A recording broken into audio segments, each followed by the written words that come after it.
Estamos de volta com o nosso Mais Saudável e hoje a gente vai descobrir, né, o porquê o sal e o açúcar são muitas vezes aí os vilões da nossa alimentação. Você sabia que você pode consumir algo, alimentos, aí você olha lá no saquinho ou nem olha, fala, não, isso aqui não tem sal, isso aqui não tem açúcar. E tem. E aí o acúmulo de tudo isso faz tão mal para a saúde. O Dr. Ney falou aqui, deixou bem claro que segundo a Organização Mundial da Saúde, nós devemos consumir 5 gramas de sal por dia, isso?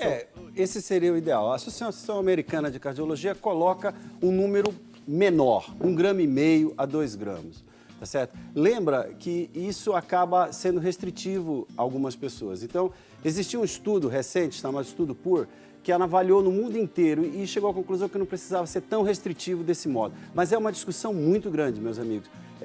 Vocês não têm noção como isso está uma divisão ainda. Nós procuramos seguir o bom senso, de entender a patologia, a doença de cada paciente para poder fazer uma tomada de decisão definitiva a cada pessoa. O que a gente tem que lembrar você é que, por exemplo, uma fatia de queijo branco que ninguém se preocupa, pode chegar a 600 miligramas de sódio, de sal puro, porque ele é o conservante mais barato.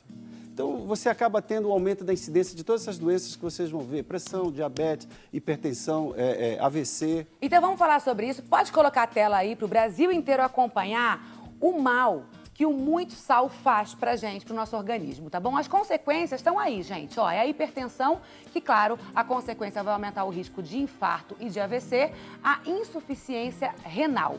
Aí a gente coloca lá como um aconselhamento a medida recomendada, 1 colher de café de sal para cada 4 porções. Você queria falar, doutor Vitor? Pode falar. Eu gostaria de complementar o que o doutor Ney acabou de falar. Existem vários órgãos que eles estão ainda entrando em consenso, né? A quantidade de sódio, a quantidade de sal, né? A OMS, antigamente, a Organização Mundial de Saúde, preconizava até 2 gramas de sódio por dia, né? Que equivale a basicamente 5 gramas de sal, né? Lembrando que o sal ele é composto de sódio e cloreto. E o último consenso nos trouxe que a quantidade de sódio diário tem que ser menor do que 2 gramas. Equivale a aproximadamente 5 pacotinhos daqueles de que fica no supermercado, aquele salzinho, sabe? Sei. Ou mais ou menos 1 colher rasa de sopa de sal.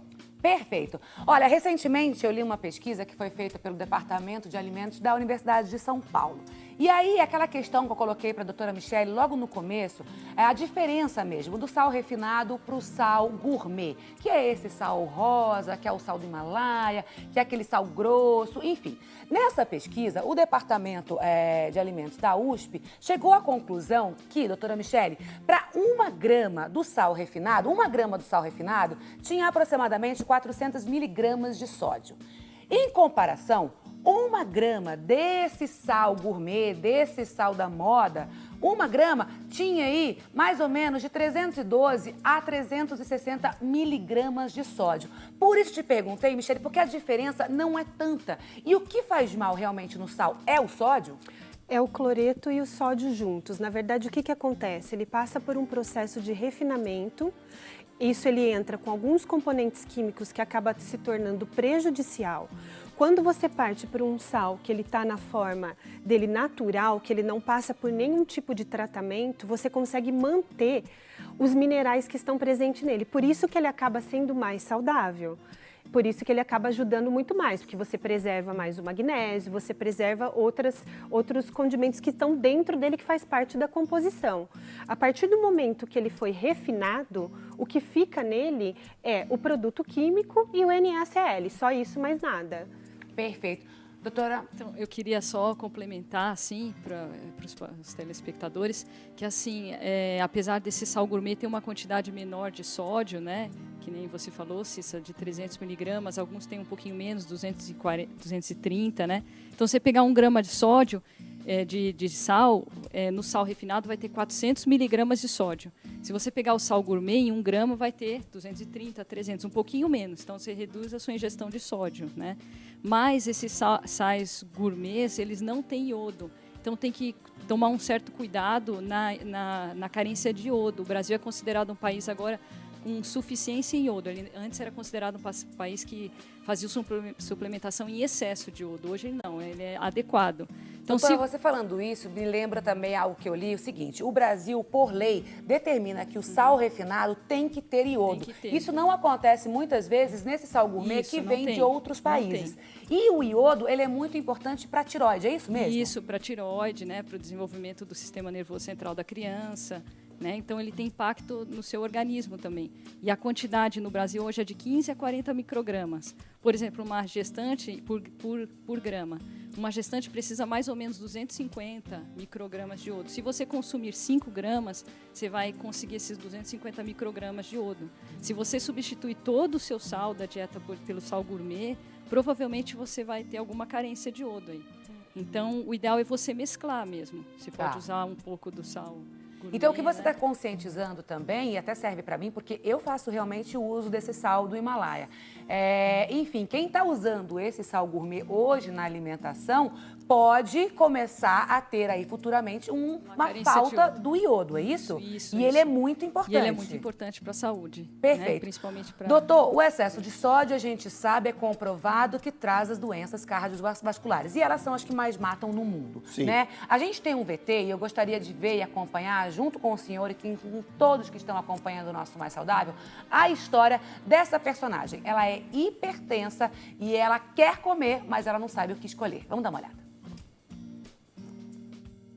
Na maioria das pessoas, a hipertensão arterial, popularmente conhecida como pressão alta, não causa sintomas.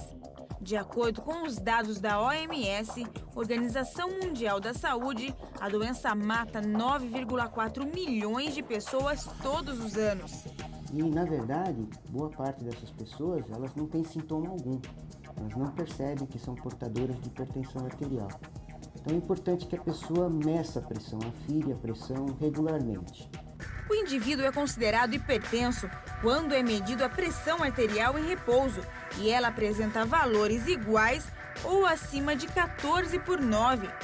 Estima-se que atinge em torno de, no mínimo, 25% da população brasileira adulta, chegando a mais de 50% após os 60 anos, e é responsável por 40% dos infartos, 80% dos derrames e 25% dos casos de insuficiência renal terminal. Toda a nossa circulação ela é afetada pela hipertensão. A gente classicamente tem os órgãos alvos da hipertensão, que são aqueles que mais sofrem com a elevação da pressão arterial, que é o cérebro, o coração, os rins, os olhos. Mas a gente pode falar que toda a nossa árvore circulatória ela é cometida pelo aumento da pressão arterial. Dona Vilma é hipertensa há mais de 30 anos. Por conta disso, algumas coisas na rotina diária dela foram mudadas. Na alimentação, por exemplo, a quantidade de sal diminuiu para que a pressão não volte a subir. Mas não foi só na alimentação que Vilma teve que fazer mudanças. Hoje, além do uso diariamente de remédios, ela caminha e afere a pressão quase todos os dias. Vilma chegou a ter outra doença por causa da pressão alta. Eu já tive AVC, né? Tá com 5 anos agora, acho que vai fazer. 5 anos que eu tive AVC. Para quem é hipertenso, existem vários fatores de risco. Por exemplo, o aumento de peso e a obesidade, o cigarro e uma alimentação que contém muito sódio. Doutor, no caso, por exemplo, da dona Vilma, né? Então, ela é hipertensa, ela já teve um AVC e ela mudou a alimentação dela. Quem é hipertenso, assim como a dona Vilma, deve cortar o sal da alimentação? A gente deve fazer o quê? Uma alimentação sem sal completamente? Você não pode tirar o sal. O sal faz parte da nossa contração. Todas as células dependem do sódio, do cloreto de sódio, para iniciar o processo de contração celular. Então, todo o processo depende disso. Então, você não pode tirar.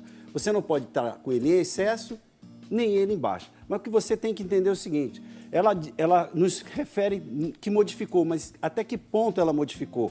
Quanto de pão ela está comendo exatamente? O arroz dela tem alguma fibra? Ou o arroz dela ela continua acrescentando algum tipo de condimento? Porque as pessoas realmente falam e fazem outra coisa. Porque o condimento, aquele outro pacotinho que vai no condimento é mais fácil. É mais difícil ela pegar um coentro, uma cebolinha, uma salsa, picar e colocar junto com tempero ou com azeite de oliva para melhorar. Então, o entendimento da doença da pessoa é muito importante para que ela possa modificar o resultado final. não é só ela dizer que ela está fazendo tudo. Será que ela não é fumante? Era fumante e não comentou? Quanto que ela faz de atividade física? A atividade física dela é apropriada e consegue controlar um pouco a pressão arterial? Nós sabemos dos números que a atividade física consegue mudar. O quanto que ela trabalha o seu próprio estresse interior? Ela controla isso? Ou ela só muda a alimentação teoricamente e toma os seus remédios, se esquece do restante do tratamento? Agora, o sal por si só, se eu não sou hipertensa, não tenho hereditariedade, enfim, mas sou uma pessoa, digamos, né, que consumo muito sal. Minha alimentação é muito à base de sal. Sabe aquela pessoa que senta com você na mesa, pega o saleiro, a comida já está temperada? Eu conheço muita gente que pega isso aqui, ó, o saleirinho que está aqui, ó, e ainda vai colocar mais sal, vai colocar mais pimenta, tal. Se eu sou essa pessoa, mas não tenho um quadro de hipertensão, eu posso vir a ter esse quadro de hipertensão apenas pelo uso excessivo de sal? Sim, claro, porque o sal, ele retém o líquido aumenta o volume dentro das artérias, isso aumenta a pressão, tá certo? Mas não é só esse processo, você não pode esquecer que toda a base da doença é placa, é gordura dentro das artérias, isso vai se somando, é uma cadeia, é um processo inteiro. Do mesmo jeito que a fruta, se você comer mais de 74 gramas de açúcar, frutose, você vai aumentar o processo de inflamação que vai endurecer as artérias e vai estreitar. Então, tudo é um conjunto. Eu quero repetir para ela pode ter modificado. Eu queria que a câmera mostrasse esse prato aqui. Vamos lá, eu quero também mostrar esse prato. Esse prato. Esse prato parece tão inofensivo. Eu tiro até a florzinha, tá? Eu quero que você mostre aqui. É tão inofensivo, mas ela mudou tudo. Ela fez tudo sem sal, mas ela botou a linguiça. Ela botou a salsicha. Quanto que tem de sódio aqui? 1,5 gramas? Ou 900 miligramas? Quanto que tem de sal aqui dentro? Quantas salsichas tem? Quantos miligramas tem? Qual é o peso? Qual é a massa que isso tem? Ela colocou essa batata colocou maionese, quanto que tem? Então a pessoa, na verdade, fica vendida, mas ela tem que saber se ela reduzir o sódio de uma parte, o sal de uma parte, e acrescentar de outra, e fizer um equilíbrio para trabalhar em torno de 4 ou 5 gramas dia de sal, ela vai ter um benefício. Se ela for hipertensa, trabalhar um pouco menos, trabalhar com 3,5, 4. Aí ela vai ter um benefício. Mas se ela não aprende a comer, ela continua comendo o pão, que tem meio grama, teoricamente. Você sabe como é que é colocado o sal no pão? Alguém te perguntou? Não, espera, segura, calma. Vamos aqui nesse prato aqui. Michele, o que ela poderia substituir? Pra mim, é um prato tipicamente de um PF brasileiro. Enfim, a gente tá aí com arroz. A gente ia colocar um feijãozinho também, bem temperadinho, mas não deu pra colocar. Porque é a alimentação do almoço brasileiro. Um arroz, feijão, legumes, quando tem, porque a maioria das pessoas também não comem legumes nem verdura, né? Aí uma batata e uma proteína. Aqui a gente está representando que não é uma proteína, mas a salsicha, um bife, um frango, um ovo, enfim. Esse acúmulo aqui, esse excesso, como está dizendo o doutor Ney, é o que faz a gente passar esse ideal da grama, que são 5 para 10 a 15, é isso? Sim. Na verdade, aí a gente tem vários problemas, porque foi feita uma salsicha, que é rico em sódio, é um produto industrializado, é um produto que para um paciente que é hipertenso, ele vai só piorar o quadro. E junto a gente tem o quê? Um molho de tomate, que também tem o sódio para conservação, ele também é rico em açúcar. Então, só aí daria quase o consumo diário desse paciente. Aí, fora isso, a gente tem mais outro problema, que é o excesso de carboidrato. Nós temos uma batata, que é o purê, e temos também o arroz. Então, aí a gente já tem um excesso de açúcar. Ou seja, você vai ter uma descompensação não só da sua pressão arterial, como também da sua glicemia.